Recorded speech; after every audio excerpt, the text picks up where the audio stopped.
At the beginning of February here in Florida, we were hit with a harsh freeze, killing most of our native and tropical plants. We've been called up to help restore and improve a local urban garden in Dr. Phillips. First things first is get a good look at the garden. Before we dove into any projects, we took some time to walk around the space, take notes, and see what plants survived the frost. These tomatoes were in containers, so when the frost was coming, they were moved into the garage to stay warm.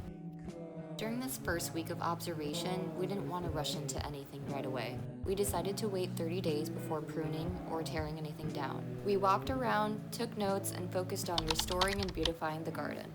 I noticed there were a lot of leaves in the garden bed area, so the first thing I did was grab the leaf blower.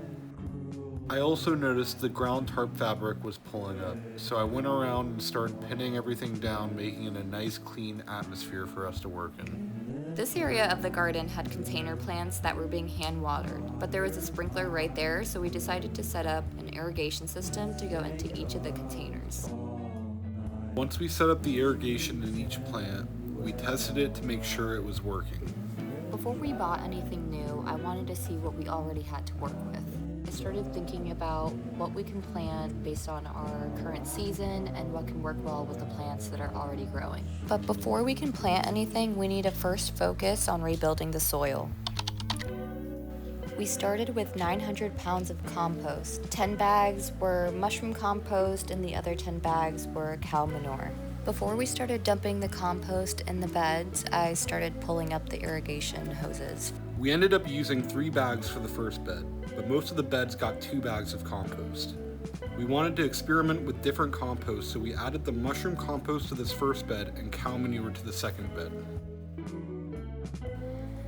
This garden bed has some celery, collards, broccoli, and radish in it, so I tidied it up and then added a mixed compost blend around the base of the plants. We went around to all the different garden beds until we made sure that each of them had a fresh layer of compost. This garden bed already had sweet potatoes growing in it, so we decided to just top it off with some compost and see what happens. Since the cow manure was a bit harder to work with, we thought we might try mixing the mushroom compost with the cow manure. We just dumped 1 bag of each into this wheelbarrow, and then I used my hands to sprinkle the compost all over the garden beds. After we finished topping off all of the plants, we started putting back the irrigation hoses. We just added some fresh compost to all these beds. This one, I just added it over on this side because these will probably be ready to harvest soon, and then we'll add some compost.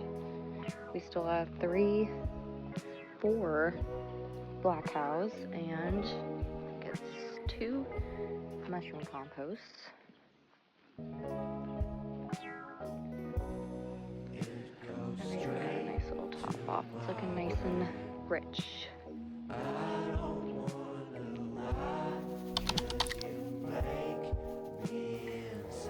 A few days after we added the compost, we came back to check on the garden and do the last but most important step. The broccoli florets made their appearance, more blueberry and cosmo flowers started blooming, sweet potatoes were sprouting, and the soil was looking dark and feeling rich. When we first got there wasn't any soil coverage, so we knew this had to be a priority. We used the fallen leaves around the backyard as a natural mulch. This week reminded us that growth doesn't always start with planting.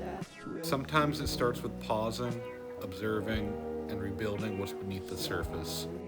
Layer by layer, we're building something that lasts.